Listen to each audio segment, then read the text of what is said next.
இப்போது 8வது பாட்டுக்கு வரோம். ஐலை பிடித்தானை அம்பரமால் கோனை கையிலை பதியானை காண்பேனோ பொன்மையிலே. ஐலை பிடித்தானை அம்பரம் ஆள் கோனை கையிலை பதியானை காண்பேனோ பொன்மையிலே. இந்த 2வது வரி அர்த்தத்தை கவனித்து பாருங்கள். கையிலை பதியானை காண்பேனோ பொன்மையிலே. இப்படி ஒரு அடியார் இருக்காங்க. யார்? பெண் அடியார். அந்த காலத்தில் ஒரு பெண் அடியார். இதெல்லாம் ரொம்ப அற்புதமான காலங்கள். இன்னும் இவங்களுடைய அந்த காலத்துலலாம் பெண் வீட்டை விட்டு வாசப்படி தாண்டி விட்டு போக மாட்டாங்க. படி தாண்டா பத்தினி அப்படின்ற அமைப்பில் வச்சுருப்பாங்க. அப்போது அந்த அம்மா பேர் புனிதவதி. அவங்க தான் காரைக்கால் அம்மையார். காரைக்கால் அம்மையார்னா உடனே தெரியும். அந்த காரைக்காலில் புனிதவதின்னு ஒரு அம்மா. அதான் முதல்ல ஒரு அம்மா நான் சொன்னேன், திலகவதி. இந்த அம்மா புனிதவதி. இன்னொரு அம்மா இன்னொரு தீயில் வருவாங்க, அவங்கள சொல்கிறேன். கமலவதி அப்படின்னு ஒரு அம்மா வருவாங்க. இது ஒருத்தர் சொல்லுவார், இந்த புனிதவதி, திலகவதி, கமலவதி இந்த 3 பேர் தான் 63 நாயன்மாரில் பெரிய புராணமே அப்படின்றத முக்கியத்துவம் ஒன்று கொடுப்பார். பெண்கள் உள்ளே வர்றதே பெரிய விஷயம். இந்த மாதிரி வெளியே வர்றது இன்னும் பெரிய விஷயம். ஒரு கல்யாணம் பண்ணிட்டு வந்துட்டாங்கன்னா அதுக்கப்புறம் வெளியே போக முடியாது. அந்த மாதிரி காலங்கள். அந்த சமயத்தில் அந்த அம்மா வேறு கோயில் வழிபாடெல்லாம் இல்லை, குரு வழிபாடு சொன்னீங்களா. குரு வழிபாடு, லிங்கம் வழிபாடு, சங்கமர் வழிபாடு. இந்த அம்மா சங்கமர் வழிபாடு, அடியார் வழிபாடு. நீங்கள் அடியார் வழிபாடைத்தான் பெரிதாக எடுக்க வேண்டும். இந்த நாள் நடந்த சம்பவம் பாருங்கள், ரொம்ப அற்புதமாக இருக்கும். இந்த அம்மா அடியார் வழிபாடு, சிவன் அடியார் யார் வராங்களோ விபீதிட்டுன்னு காவி கமண்டலம் உத்ராட்சம் இப்படி இல்லை கோமன் அணி தான் வருவாங்க அந்த காலத்தெல்லாம். அதுக்கு பேர் கௌபீனம்னு பேர். அந்த மாதிரி வரவங்க தான் அதிகமாக இருப்பாங்க. அவங்களுக்கெல்லாம் பார்த்தாங்கன்னா அவங்க இறைவனுக்காக தன்னை அர்ப்பணிக்கிறாங்க. பாம்புசாமியை தான் எழுதுவார். உலகத்தில் எல்லா இடத்துலையும் எல்லா நாட்டிலையும் பெக்கர்ஸ்னு இருக்காங்க, பிச்சைக்காரர்கள்னு இருக்கிறாங்க. அதில் அது நான் இந்த அந்த ஆசிரமத்து தரேன், அந்த ஆசிரமத்து தரேன், இந்த முதியோர் இல்லத்து தரேன், அந்த சிறுவர் இல்லத்து தரேன்றாங்க. அது வேறு, அது கர்மா, ஊழ்வினை. ஆனால் அது உலகம் ஃபுல்லாக இருக்குது. ஆனால் துறவிகள் நம்ம நாட்டில் வாழறது என்ன விஷயம்னா, அதுவும் தமிழ்நாட்டில் பாரதத்துக்கே துறவிகள் மண். அது தமிழ்நாட்டில் இன்னும் ஞானிகள் மண் ஆகிடும். துறவிகளே இன்னும் ஞானிகளாக வந்துடுவாங்க. அந்த வகையில் இந்த அம்மா என்ன பண்ணுறாங்க, துறவிகளுக்கு இது மாதிரி வரவங்களுக்கு சிவனடியார்னு வர அவங்களுக்கு சாப்பாடு கொடுப்பாங்க. வேறு ஒன்றும் கிடையாது. அவங்களால வீட்டில் இருக்க குடும்ப பெண் அதுதான் பண்ண முடியும். அது இந்த அம்மா சாப்பாடு கொடுத்துன்னு இருக்குது, வேறு ஒன்றும் கிடையாது. சிவனை நினச்சி கொடுக்கணும். அதான் பாம்புசாமி எழுதுவார் மகேஸ்வர பூஜை அப்படின் பொழுது, இது அவர்கள் உள்ளத்திலே இருக்க சிவனுக்கு இந்த உணவை அர்ப்பணிக்கிறோம் அப்படின்னு தான் நான் மகேஸ்வர பூஜை பண்ண சொல்லியிருக்காரு. நம்மளும் அதுதான் பண்ணியிருக்கோம். அதான் நம்ம வெள்ளிக்கிழமை மகேஸ்வர பூஜை குழுன்னே பேர். நம்ம கொடுக்குறது சிவனுக்கு கொடுக்குறோம், ஒரு உயிருக்கு கொடுக்குறோம். அந்த உயிருக்குள்ளே ஒரு சிவம் இருக்குது, அந்த சிவம் வாங்கிக்கிது. இதுதான் நம்மளுடைய அது சுயம்பு லிங்கம். பாம்புசாமி கணக்குப்படி தகராள ரகசியத்தில் உள்ளற சுயம்பு லிங்கம் இருக்குது. அந்த சுயம்பு லிங்கத்துக்கு தான் நம்ம உணவு கொடுக்குறோம். இதுதான் வேறு ஒன்றும். அடியார் பூஜைங்கிறது என்ன ரகசியம்னா, சுயம்பு லிங்கத்துக்கு நம்ம உணவு கொடுக்குறோம். புரியுதுங்களா? இது மற்றெல்லாம் கல்லில் செய்கிற லிங்கத்தை நிவேத்தியம் பண்ணுறது, கல்லில் செய்கிற சிலைகளுக்கு வழிபாடு பண்ணுறது, இது ஒரு வகை. ஆனால் இந்த லிங்கம் சுயம்பு லிங்கம், இதுக்கு வழிபாடு பண்ணுறது தான் பிரதானம். இதுதான் பாம்புசாமி கொள்கை.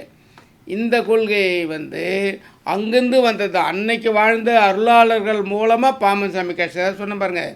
தேனி அந்த பூக்கள்னால் தேன் சேகரித்து வச்சது தான் பாம்புசாமி நூல்கள்.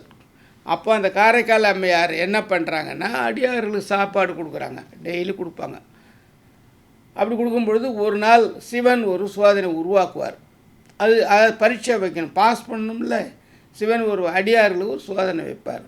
அதில் அந்த அம்மாவுடைய பக்தியை உலகுக்கு காட்டணும். இது சிவபெருமானுடைய விருப்பம்.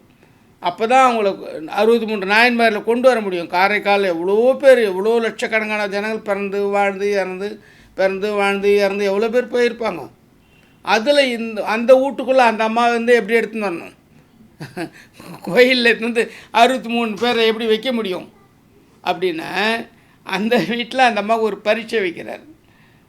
கடையில் அது வரலாறை பார்த்தீங்கன்னா, அவருடைய தந்தை பேர் தனதத்தன், அந்த அம்மா பேர் புனிதவதி, அவங்களுடைய இருக்கிற ஊர் காரைக்கால், அவங்க கணவர் பேர் பிரம்மதத்தன், நாகைப்பட்டினத்தில் இருக்கார். வேறு ஒன்றும் இல்லை பாருங்கள், காரைக்கால்லேருந்து நாகப்பட்டினம் வந்திருக்காங்க, அவ்வளோதான். அதுக்கப்புறம் சங்கமர் வழிபாடு, அது வழிபாடு என்னதுன்னா அடியார் வழிபாடு. அப்போ அவங்களுக்கு என்ன பண்ணியிருக்காங்க, 2 மாங்கனி கொடுக்குறாங்க. கடைக்காரங்கிட்ட நண்பர்கிட்ட கொடுக்குறான். நண்பன் வந்து கடைக்காரன்கிட்ட கொடுக்குறான். 2 மாம்பழம் இந்த கிடைக்காத மாம்பழம் உனக்கு கிடச்சி நான் வந்து தரேன். ஒன்று இந்த ஒருத்தர் கதையில் கூட சொல்லுவாங்க, இந்த மாதிரி தான் நான் சொல்கிறேன். அதை இந்த மாம்பழத்தை என்பது அவங்க வீட்டுக்காரர்கிட்ட கடைக்காரங்க வேலைக்காரர்கள் மூலமாக கணவர் கொடுத்து அனுப்பிச்சிட்டார். 2 மாம்பழத்தை வாங்கி அந்த அம்மா வச்சுன்னு இருந்தாங்க. அப்போது ஒருத்தர் துறவி வந்து நின்றுட்டார். அந்த துறவியாக வந்தவர் யார்? சிவபெருமான். அவர் வேடதாரி, நாடகர், நடிகர் வந்துட்டார். வந்தவுடனே அவர் சாப்பாடு போட்டாகணும். அந்த அம்மா சாப்பாடு கொடுத்தாங்க. சாப்பிட்ட பொழுது அவர் வெறும் சமையல் ஆகலை, முழுசாகலை, கறி காயெல்லாம் கூட்டெல்லாம் ஆகலை. அப்போ அதுக்குள்ளே துறை வந்துட்டார். சாப்பாடு வச்சுட்டு ஒரு மாம்பழத்தை 2ல் 1 2 கணவர் கொடுத்துருக்காரு. 1 எப்படியும் கணவர் கொடுக்க போகிறோம், 1 நம்ம தானே சாப்பிட போகிறோம். நம்ம சாப்பிட்ற மாம்பழத்தை அவர் வச்சுடுமே தான் வச்சாங்க, வேறு ஒன்றும் இல்லை. அவரும் சாப்பிட்டார், அவர் போயிட்டார். கணவர் வந்தவர் சாப்பாடு அதுக்கப்புறம் லேட்டில் வந்தார். கணவர் சாப்பிட உட்காந்தார். சாப்பிட உட்காந்த உடனே மாம்பழம் நல்லா இருக்குதே, இன்னொரு மாம்பழம் கொடு, இன்னொரு மாம்பழம் 2 கொடுத்தனே, 2வது மாம்பழத்தை கொண்டு வாங்குறாரு. அந்த அம்மா முழிக்கிறாங்க. ஒன்றும் செய்ய முடியாமல் உள்ளே போய் பூஜை அறையில் நின்று வேண்டுறாங்க. இறைவா, எனக்கு சோதனையாக இருக்கே. கணவர்கிட்ட அப்போல்லாம் எடுத்து பேச மாட்டாங்க, பதில் மாற்றியும் பேச மாட்டாங்க.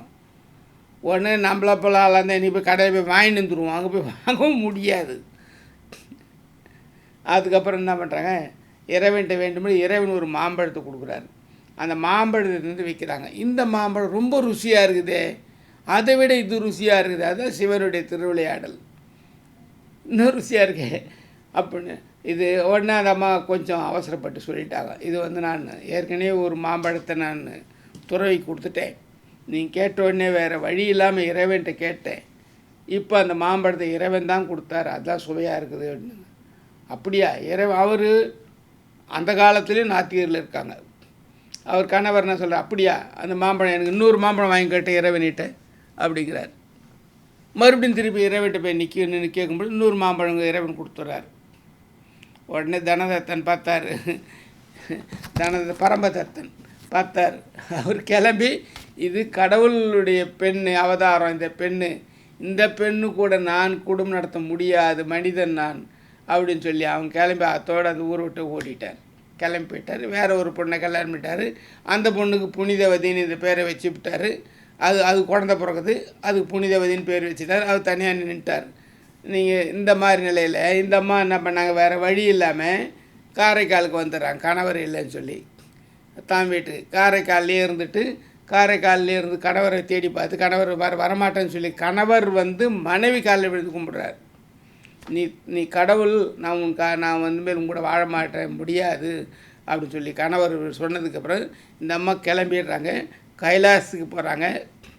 அந்த காலத்தில் பெண் கைலாசத்துக்கு போகிறாங்க. அதான் அந்த சொல்லுவார், ஒரு மாம்பழத்தினால முருகன் பிள்ளையார் குடும்பம் பிரிஞ்சுது, ஒரு மாம்பழத்தினால இந்த குடும்பம் காரைக்கால் அம்மையார் குடும்பம் பிரிஞ்சுன்னு ஒருத்தர் சொற்பொழியில் சொல்லுவார். அதனால் இது ஒரு தனி. அது ஒரு இந்த அம்மா திருவாலங்காடு காரைக்கால் போகிற இதுக்கு போகிறாங்க, கைலாசத்துக்கு.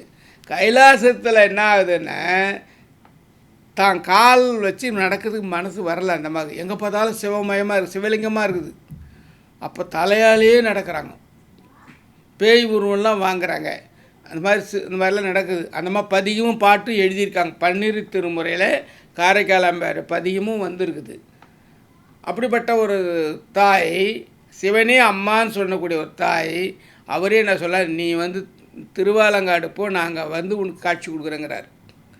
திருவாலங்காட்டுக்கு சிவபெருமான் வரார். அது வரைக்கும் ஆலங்காடு, ஆலமரமாக இருக்கக்கூடிய ஒரு காடு. அந்த இடத்துல பேய் கூட்டங்களாக இருந்தது. அந்த இடத்த விலக்கி இந்த அம்மா வந்து அங்கே நின்று சிவபெருமான் நடனம் ஆடினார். நமக்கு சென்னையில் அருகில் இருக்குது திருவாலங்காடு. அப்படி ஒரு திருவாலங்காடுன்னு ஒரு இடம் இந்த காரைக்கால் அம்மையாரால் நமக்கு கிடைச்சிது. அந்த கோயில் என்ன வேடிக்கைன்னா, அந்த சபைன்னு அதுக்கு பேர் 5 சபை இருக்குது நடராஜருக்கு. அது வந்து ரத்தன சபை. அகத்தியர்கிட்ட இருக்கிறது குற்றாலம் சித்திர சபை, இங்கே இருக்கிறது திருவாலங்காடு ரத்தன சபை. இதில் இருக்கிறது திருநெல்வேலியில் இருக்கிறது தாமிர சபை, மதுரையில் இருக்கிறது கால் மாற்றி ஆடுவார் அது வெள்ளி சபை, இங்கே வந்து பொற்சபை சிதம்பரம். 5 சபைகள் இருக்குது நடராஜருக்கு. அதனால் அந்த 5 சபைகள் முக்கியமான சபை. நடராஜரே வந்து நடனமாடிய இடம். இந்த காரைக்கால் அம்மையார் என்ற ஒரு பெண்ணுக்காக ஒரு கோயில் உருவாகி வந்திருக்கு. இந்த இடத்துல தான் 4 பாட்டு பாடுறாங்க. அப்போ 4 முன்னாடியே அந்த அம்மா இருந்திருக்காங்க, அவதரிச்சிருக்காங்க. அப்படின்னா அந்த அம்மாவுடைய அருள் எந்த பலம் இருந்திருக்கு ஒரு பெண்ணுக்கு அந்த காலத்தில். அது எதில் இருந்திருக்கு? அடியார் வழிபாடு. அடியாருக்கு சாப்பாடு போட்டது தான். அடியாருக்கு சாப்பாடு போட்டால் நடராஜர் சிவபெருமானே கைலாயத்துலேருந்து வந்து நடன காட்சி கொடுத்து ஒரு கோயிலை உருவாக்கி அது 5 சபையில் ஒரு சபை அகத்தியர் நிகராக ஒரு சபை உருவாகுது. அப்படின்னா எவ்வளோ வலிமை அடியார் வழிபாடு அப்படிங்கிறத புரிஞ்சிங்க. அதுதான் கையிலை பதியானை காண்பேனோ பொன்மையிலே. இப்போது அயிலை பிடித்தானை வேல் பிடிக்கிறது. அயிலை பிடித்தானை அம்பரம் ஆள்கோனை கையிலை பதியானை காண்பேனோ பொன்மையிலே அப்படின்னும் பொழுது காரைக்கால் அம்மையாரை நினச்சி நம்ம கும்பிட்டாலே அத்தனை குடும்பங்களும் சுபிட்சங்களாக இருக்கும். ஏன்னா நடராஜரே நான் ஆண்டுகிற மாட்டார். நடராஜர் என்பது அண்டத்தை ஆளக்கூடியவர். அவர் வந்து இங்கே ரத்தன சபை உருவாக்கியிருக்காருன்னா இங்கேருந்து நம்ம போய் இங்கே திருவாதிரையில் போய் இப்படி கும்பிட்டு வந்தாலும் நம்ம நல்ல பலன் இருக்கும். அது நடராஜருக்கு வந்து திருவாதிரை எடுப்பாங்க. அதை நீங்கள் எடுத்து பார்த்து கும்பிட்டு பாருங்கள். எல்லோரும் வெற்றி பெறலாம், எல்லோரும் நல்லா இருக்கலாம். வாழ்த்துக்கள், வெற்றி பெறுங்கள்.